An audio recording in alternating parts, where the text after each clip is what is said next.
تو इंसान जैसे अशरफुल मखलूकात बेमकसद नहीं हो सकती। ऐसे बेकार काम की तवक्को नहीं रख सकते। वही पानी बारिश के शक्ल में फिर से दुनिया पर उतारा जाता है। तो फिर ये अस्सलामु अलैकुम रहमतुल्लाहि व बरकातुहू। बिस्मिल्लाहिर्रहमानिर्रहीम।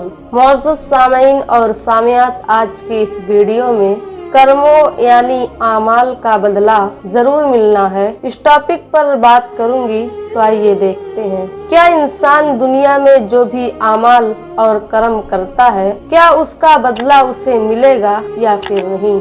आइए ये सवाल अल्लाह रब्बुल इज्जत के आखिरी संदेश कुरान पाक से समझने की कोशिश करते हैं। अल्लाह रब्बुल इज्जत कुरान करीम सूरे जारियात के अंदर इरशाद फरमाते हैं कि कसम है उन हवाओं की जो गर्द उड़ाने वाली है और फिर पानी से लदे हुए बादल को उठाने वाली है, फिर तेज रफ्तार के साथ चलने वाली है और फिर बड़ा काम यानी बारिश तकसीम करने वाली है। और हक बात तो ये है कि जिस चीजों से तुम्हें खौफ दिलाया गया है वो सब सच्ची है और फिर तुम्हारे आमाल का बदला जरूर पेश आनी है। तो अल्लाह रब्बुल इज्जत इस आयत करीमा में ये बता रहे हैं, ये समझा रहे हैं कि इंसान को अपने आमाल और अपने कर्मों का बदला जरूर मिलकर ही रहेगा। और ये वही चीज है जिस पर अल्लाह रब्बुल इज्जत ने कसम भी खाई है। और कसम खाने का मतलब ये है कि जैसे बाकायदगी के साथ बारिश जैसे अजीमुशान जाब्ता आपकी निगाहों के सामने चल रहा है और ये निजाम और सलाहियतें और हिकमत जो आपकी नजरों के सामने है, ये सारी चीजें इस बात की गवाही देती हैं कि कायनात का कोई भी चीज ऐसा नहीं है जो में बेमकसद और बेमाना हो। कोई भी चीज बेमकसद और बेमाना नहीं है और ये सारी चीजें करोड़ों लाखों साल से चलता आ रहा है और क़यामत तक चलता ही रहेगा। तो इस निजाम में दर हकीकत तो बात ये है कि ये जो निजाम है एक कमाल दर्जे का हाकिमाना निजाम है और इस निजाम में जो भी कुछ हो रहा है सब किसी न किसी मकसद और किसी न किसी मतलब और जरूरत के तहत ही हो रहा है। तो फिर ऐसे निजाम में कैसे मुमकिन हो सकता है कि इंसान जैसी मखलूक जिसको अक्लो शऊर अता किया गया, जिसको अख्तियारात दिया गया, जिसको इस्तेमाल करने की आजादी दी गई है और अच्छे बुरे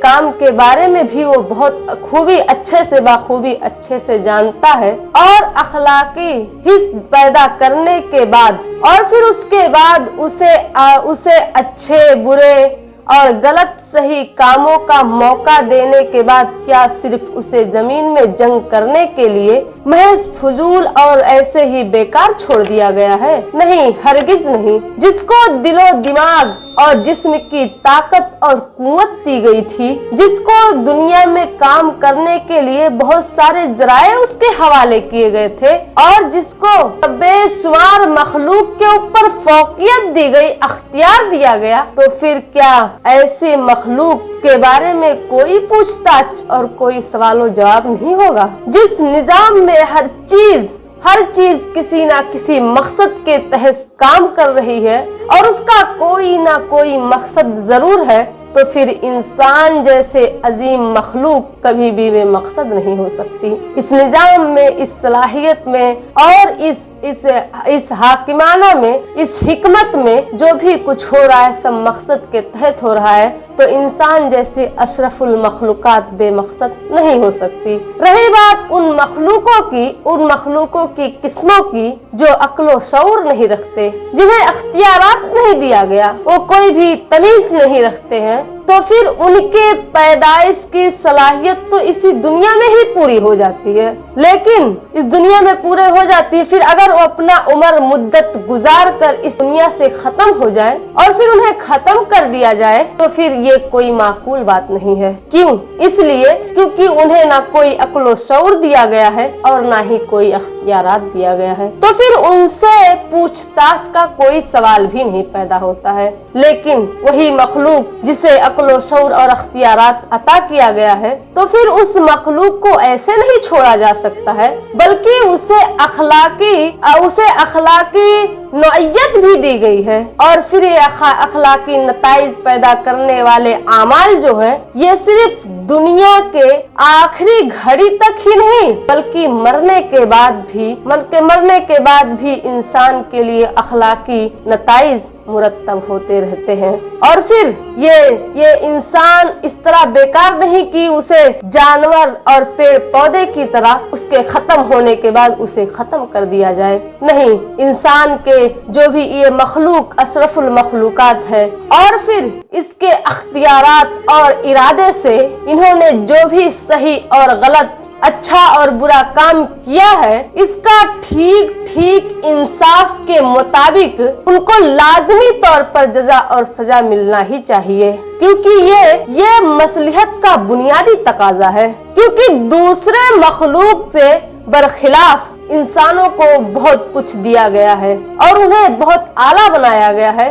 तो फिर बिना अख्तियार के जो मखलूक है, जो बिना अक्ल शऊर और तमीज ना रखने वाले मखलूक है, तो फिर इन्हीं की तरह अगर इनको भी ऐसे ही बिना पूछताछ और सवालों जवाब के अगर छोड़ दिया जाए, तो फिर इनके पैदाइश का तो सरासर बेकार है। और जब सरासर बेकार है, तो किसी भी हाकिम से हम ऐसे बेकार काम की तवक्को नहीं रख सकते। इसके अलावा से आखिरत और जजा और सजा जो मिलेगा, उसकी 4 मज़ाहिर कायनात की कसम खाने की एक और वजह है। एक वजह ये है कि मुनकरीन का कहना ये है कि जब हम मर जाएंगे और मिट्टी में रुल मिल जाएंगे और हमारे जर्रा और हमारे हड्डियों और हमारे गोश्त और लोथड़े का पता ही नहीं होगा, जब जमीन में मिल जाएंगे, मिट्टी में मिल जाएंगे, हवा में उड़ जाएंगे, तो फिर अल्लाह ताला हमें कैसे इकट्ठा करके और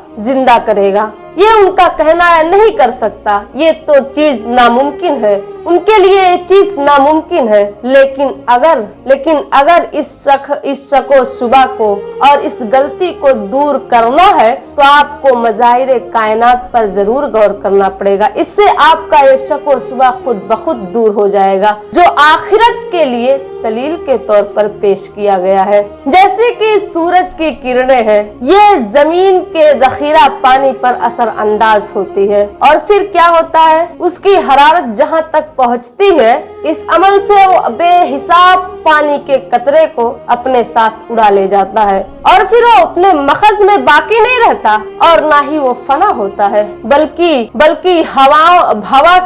हवा के जरिए से उसे महफूज रहता है। फिर वो महफूज कर लिया जाता, उसका एक एक कतरा भाप बनाकर महफूज रहता है। और फिर जब खुदा ताला का हुक्म होता है, तो फिर यही हुआ उस भाप को अपनी तरफ समेट लेती है और फिर उसको बादल के शक्ल में, घने बादल के शक्ल में जमा कर देती है, और फिर बादल को लेकर जमीन पर मुख्तलिफ जगहों पर फैला देती है। फिर वही पानी जो दुनिया से गया होता, वही पानी बारिश के शक्ल में फिर से दुनिया पर उतारा जाता है। तो फिर ये सारी चीजें जो अल्लाह, जो खुदा ये सब कुछ करने पर कादिर है, तो फिर क्या वो मिट्टी या फिर पानी या फिर हवा या फिर किसी भी जगह इंसान की हड्डी और गोश्त वगैरह हो, तो फिर क्या वो तमाम चीजों को जमा नहीं कर सकता? ये सारी चीजें इस बात की गवाही दे रही है कि अल्लाह रब्बुल इज्जत के एक इशारे पर इंसान अपने पहले जैसी सूरत में आ सकता है, और कयामत के दिन आएगा जैसे कि वो पहले से था, वो अपने असली हालत में, अपने असली सूरत में मौजूद होगा। और अल्लाह रब्बुल इज्जत की जो जात है, खुदा ताला, वो पानी के एक एक कतरे को हवा में बिखेरे होता है, और फिर उसके बाद हवा के जरिए से उसे पलट लेता है, और फिर बरसात यानी बारिश के शक्ल में जमीन पर उतारता है, बारिश होती है। तो फिर क्या वो हवा और मिट्टी से सारी चीजों, गोश्त और हड्डियों को जमा करके इंसान को भी पैदा कर सकता है? उसके लिए कोई मुश्किल बात नहीं है। अब आखिर में आप लोगों से यही गुजारिश करूंगी कि अगर आप लोग वीडियो यहाँ तक देख चुके हैं और अगर आपको पसंद आए तो लाइक कीजिएगा, हमारे चैनल को सब्सक्राइब कीजिएगा, अपने दोस्त और अहबाब में भी जरूर शेयर कीजिएगा। میں اس چینل پر اسی طرح کے اسلامک ویڈیوز اپلوڈ کرتی ہوں۔ السلام علیکم۔